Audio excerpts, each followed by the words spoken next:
करके और कुछ को सुसमाचार सुनाने वाले नियुक्त करके और कुछ को रखवाले और उपदेशक नियुक्त करके दे दिया। हाँ, यहाँ पे लिखा है नियुक्त करके कलीसिया को किसने नियुक्त किया है? परमेश्वर ने। यहाँ 5 सेवकों की बात आ रही है। ये जो सेवक हैं पवित्र आत्मा की ओर से नियुक्त किए गए या अपॉइंटमेंट किए गए हैं। परमेश्वर ने ठहराया है। किसे ठहराया कलीसिया में? परमेश्वर ने। मान लीजिए परमेश्वर ने जब ठहराया है तो ऐसे नहीं ठहराया, अधिकार के साथ ठहराया है। चर्च के अंदर का पास्टर को ठहराया अधिकार के साथ, उनको फिर अठोटियां दी, अधिकार दिया हुआ। यदि पास्टर उस अधिकार का इस्तेमाल करेगा तो क्या होगा? विश्वासी ठीक भी होगा और दंड भी पाएगा। दोनों बातें होंगी।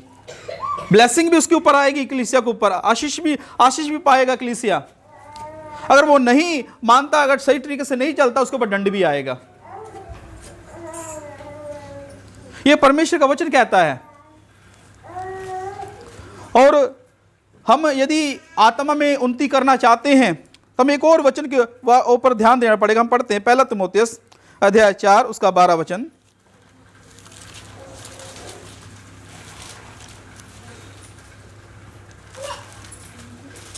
कोई तेरी जवानी को तुच्छ न समझने पाए, पर वचन और चाल चलन और प्रेम और विश्वास और पवित्रता में विश्वासियों के लिए आदर्श बन जा। हाँ, देखिए यहाँ पे संत पौलुस तीमुथियुस को एक बात बोल रहा है।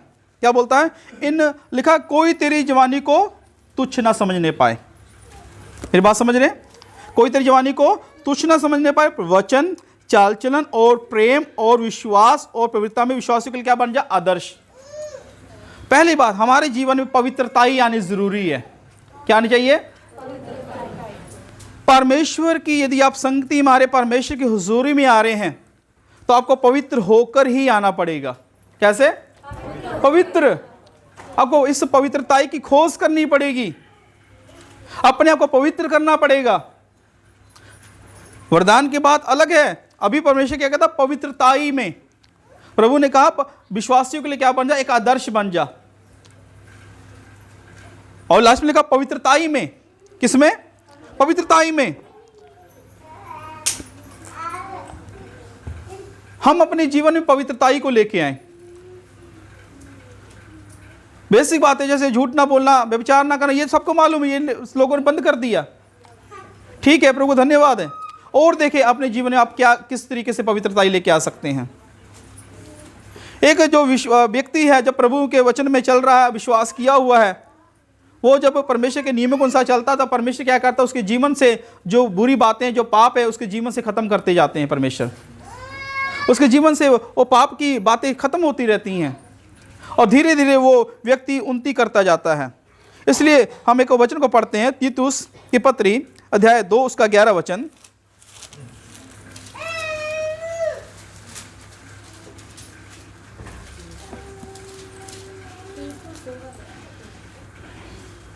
क्योंकि परमेश्वर का वह अनुग्रह प्रकट है जो सब मनुष्यों के उद्धार का कारण है। हाँ, आगे। और हमें चेतावनी देता है कि हम अभक्ति और संसार की अभिलाषाओं से मन फेर कर इस युग में संयम और धर्म और भक्ति से जीवन बिताएं।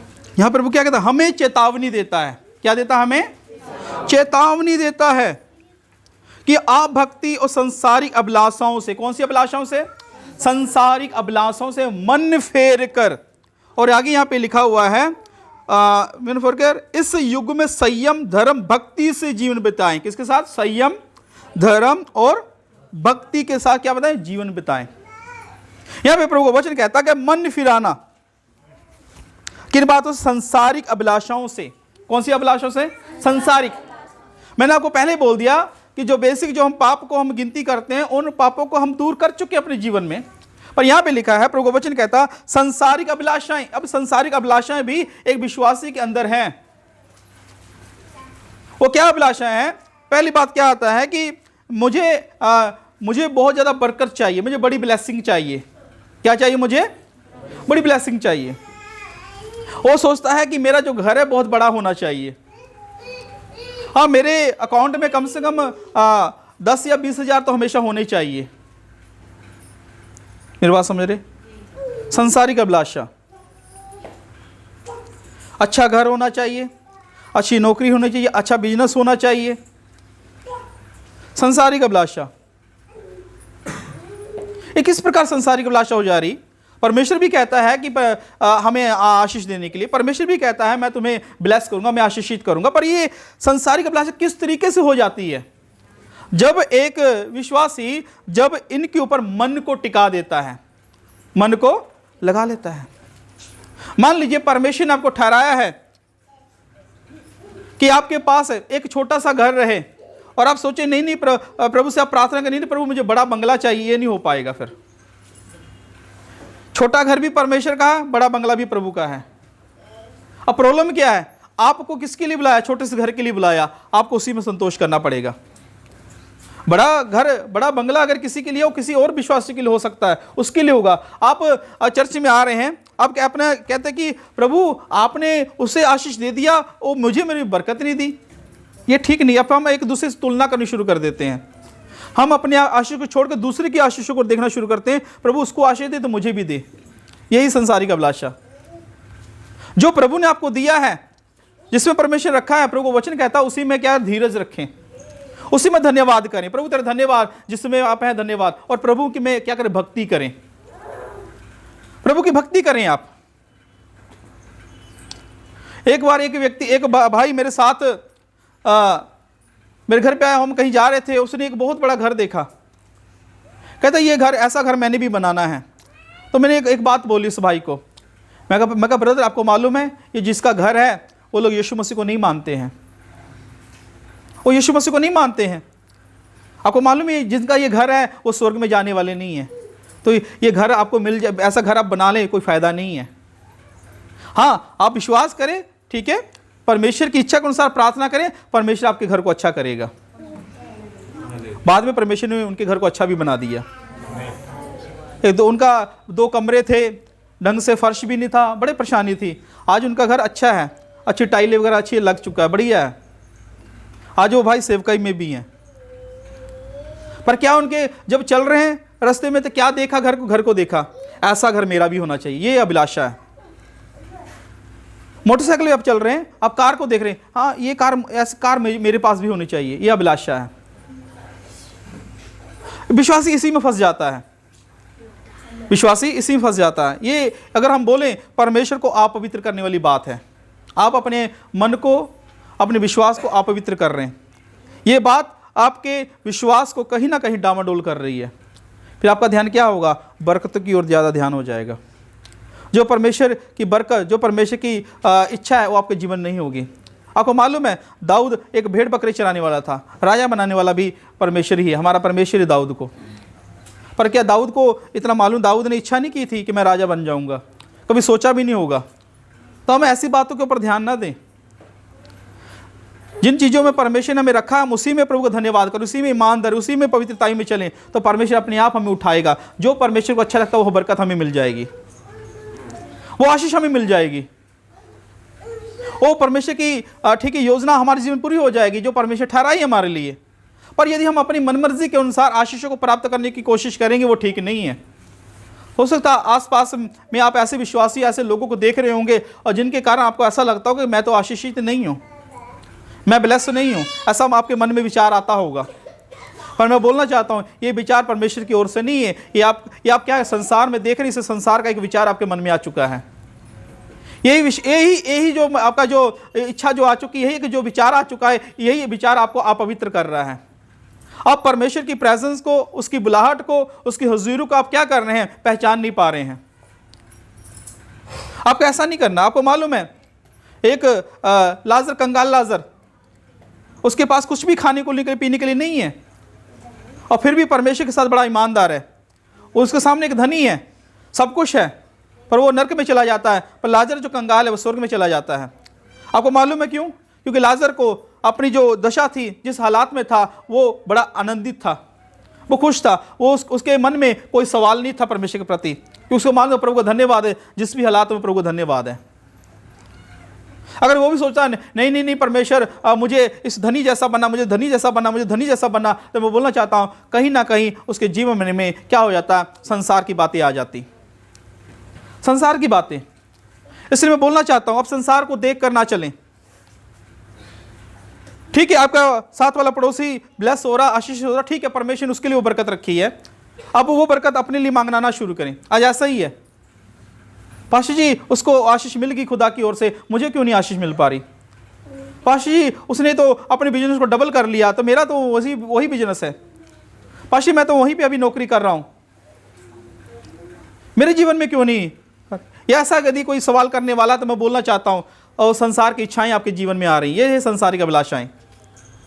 मैंने आपको पहले बोला, बरकत परमेश्वर देने वाला, आशीष परमेश्वर देने वाला है, पर आपको जो ठहराया है, हमें उससे बरकत को अपने जीवन में लेना है, ना कि दूसरों की आशीषों को अपने जीवन में लेना है।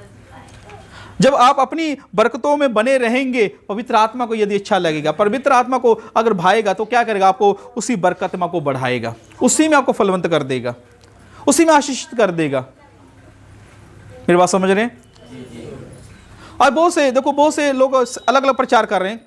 सोशल मीडिया का जमाना है, कोई फेसबुक, कोई कुछ चला रहा है।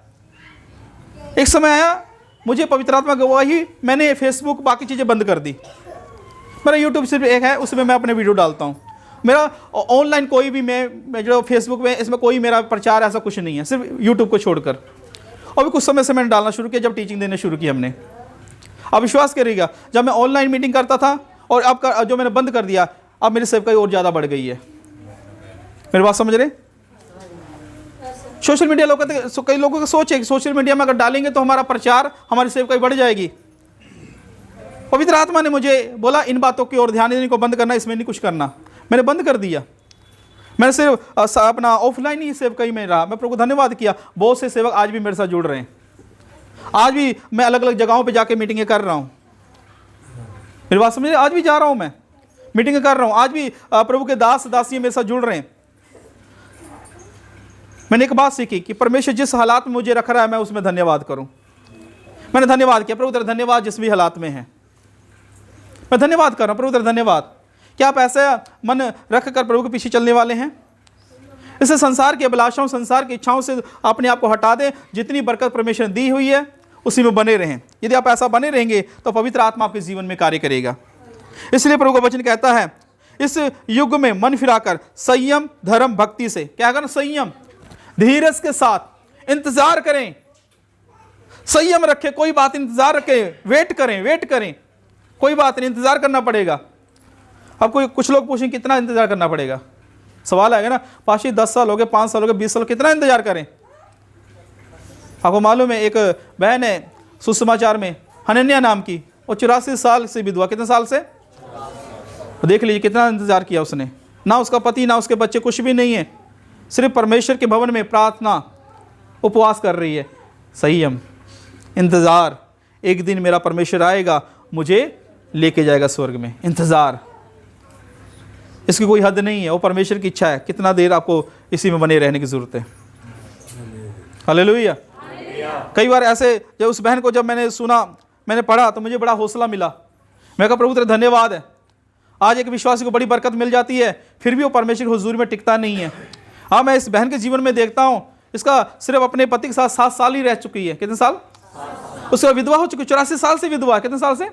इसका मतलब उसकी उम्र और भी है, उम्र है उसकी और विधवा 84 साल से। ऐसा ही सर, विधवा जो है, इसका मतलब कुछ भी नहीं उसके पास।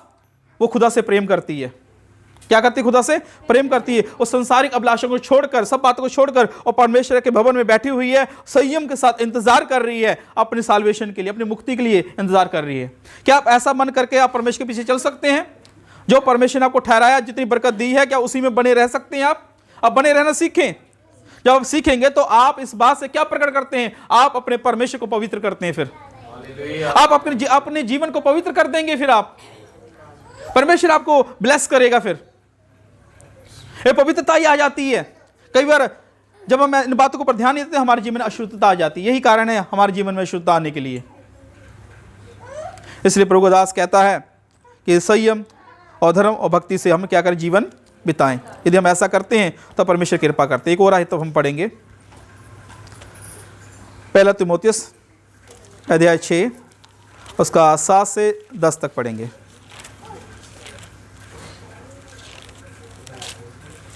क्योंकि ना हम जगत में कुछ लाए हैं और ना कुछ ले जा सकते हैं। यदि हमारे पास खाने और पहनने को हो तो इन्हीं पर संतोष करना चाहिए।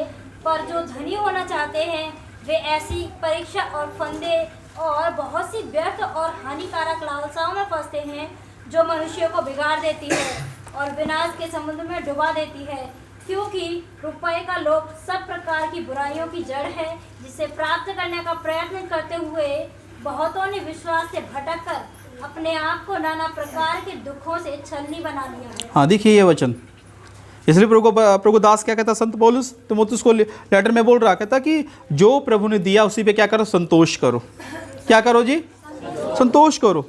यदि आप संतोष करते हैं तो परमेश्वर आपके ऊपर कृपा करेंगे। यदि आपके मन में संतोष नहीं है तो प्रभु का वचन कहता है बहुत सी बुराइयों में आप फंस जाएंगे, बहुत सी हानिकारक अभिलाषाओं में आप फंस जाएंगे। और लिखा जो मनुष्य को बिगाड़ देती है।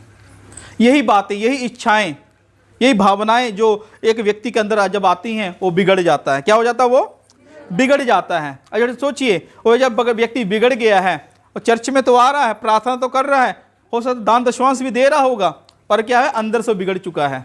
उसके अंदर पवित्रता ही नहीं है, उसकी दशा खराब हो चुकी है, उसने आपको छलनी कर लिया है। इसलिए हमें थोड़ा सा ध्यान देना पड़ेगा। और हम पढ़ते हैं रोमियो अध्याय 12 उसका 1 से 2।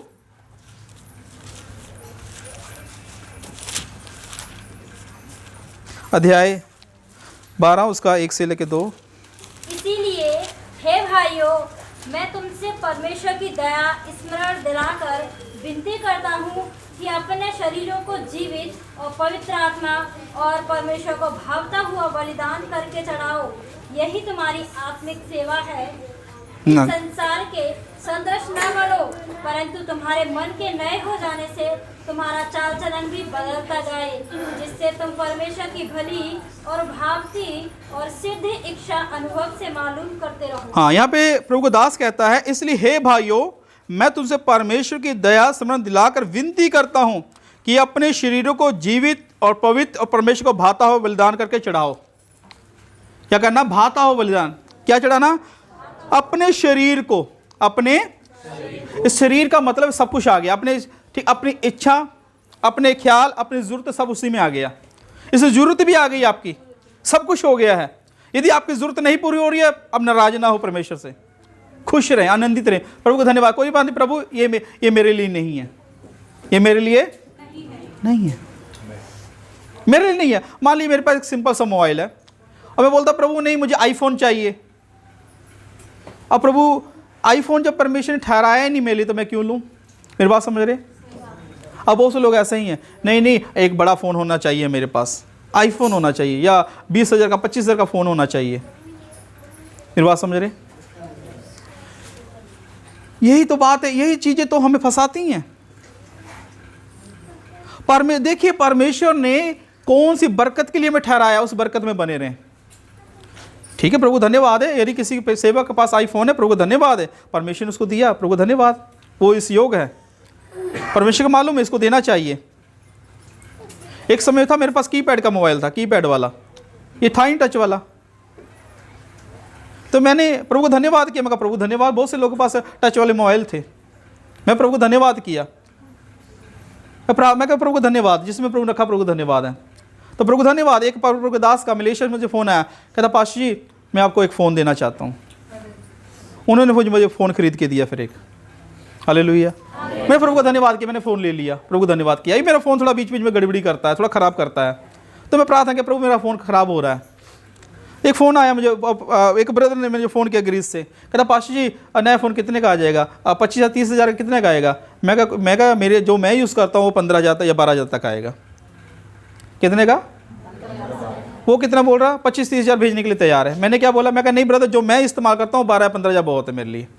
आते तो 30,000 के भी मोबाइल हैं, महंगे भी आते, लाख के भी आ जाते, पर मैंने क्या बोला? जो मैं इस्तेमाल करता हूँ, जिसमें प्रभु ने मुझे आनंदित किया, वो मेरा 12 और 15 का ही है। समझ रहे हो? मैं कह सकता कोई नहीं ब्रदर आप 25 भेजो, 25 में मिला के बड़ा ले लेंगे। ये संसारिक अभिलाषा, ठीक है? आप समझिएगा, आप समझदार हैं। हो सकता है ऐसी बहुत सी बातें होंगी, हम कैसे फंस जाते हैं। तो इसलिए प्रभु का वचन कहता है संसार के सदृश, क्या मानो? संसार के सदृश ना बनो।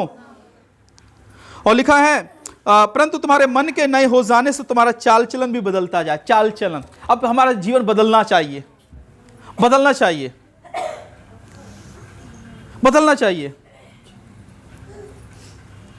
जब परमेश्वर आपको आशीष देगा उसमें क्या होगा, आनंद आप महसूस करोगे और आप पवित्र आत्मा के साथ और मजबूत हो जाएंगे।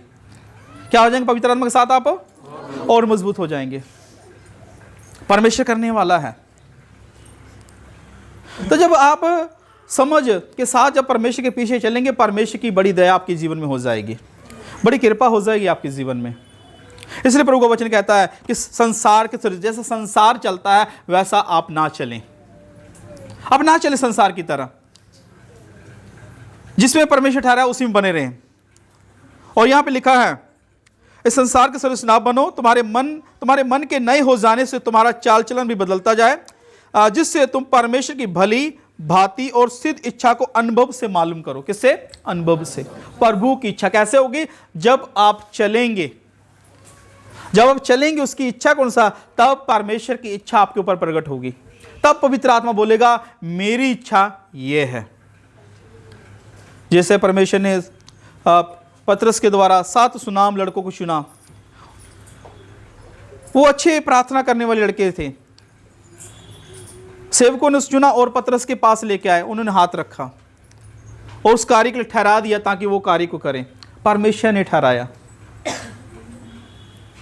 जब आप अपना जीवन समर्पण करके अपने आप को खुदा के हाथों में देके जब आप चलेंगे तो परमेश्वर क्या करेगा? अपनी इच्छा को प्रकट करेगा। आज बड़ी दुख की बात है, विश्वासियों को अब परमेश्वर की इच्छा क्या वो मालूम नहीं है, प्रभु की इच्छा। हम पता क्यों पवित्र आत्मा अपनी इच्छा प्रकट नहीं करते हैं? क्योंकि ये विश्वासी अपनी इच्छाओं को ही पूरा करने के लिए भागे जा रहा है। इसलिए परमेश्वर अपनी इच्छा नहीं बताता। जब एक व्यक्ति जब तैयार होगा, प्रभु तेरी इच्छा, प्रभु मेरी इच्छा नहीं तेरी इच्छा, फिर प्रभु का ठीक है कोई बात नहीं, फिर मेरी इच्छा में रहना सीख, पहले मेरी इच्छा में रहना सीख, फिर मेरी इच्छा में जीवन व्यतीत करना सीख। फिर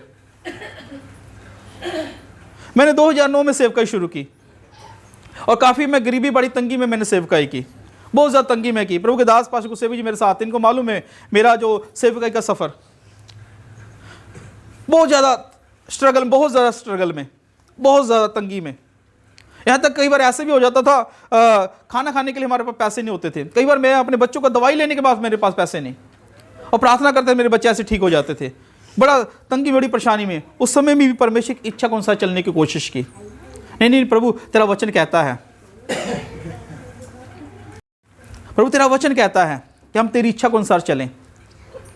इंतजार क्या किया? इंतजार। हाँ, एक समय आया परमेश्वर ने फिर अपनी बरकत को डेल दिया, अपनी इच्छा प्रकट किया और कहा तू मेरा भविष्यवक्ता है। मैंने रिसीव किया, मैं कहा प्रभु तेरा धन्यवाद, हालेलुया। और प्रभु धन्यवाद है, आज मुझे पैसों के लिए सोचना नहीं पड़ता, पैसों के लिए सोचना नहीं पड़ता कहाँ से आएंगे, क्योंकि मुझे मालूम है अब मैं परमेश्वर की इच्छा के अनुसार चल रहा हूँ। मुझे मालूम है परमेश्वर की इच्छा मेरे जीवन में क्या है। अब सारी ज़रूरतें मेरी पूरी हो रही हैं, जो मेरी ज़रूरतें सब पूरी हो रही है। परमेश्वर इंतजाम कर रहे हैं मेरा, परमेश्वर कृपा कर रहे हैं। मेरी बात समझ रहे हैं? पर एक समय था स्ट्रगल में चलना पड़ा, परमेश्वर के अनुसार, परमेश्वर की इच्छा के अनुसार जीवन व्यतीत करना पड़ा। उस समय भी परमेश्वर इस्तेमाल कर रहा था। उस समय में दुष्ट आत्माएँ, हाँ बहुत सी मीटिंगें हो रही थी मेरी, पर बड़ा तंगी में था, पर मैंने कोई भी कॉम्प्रोमाइज़ नहीं किया।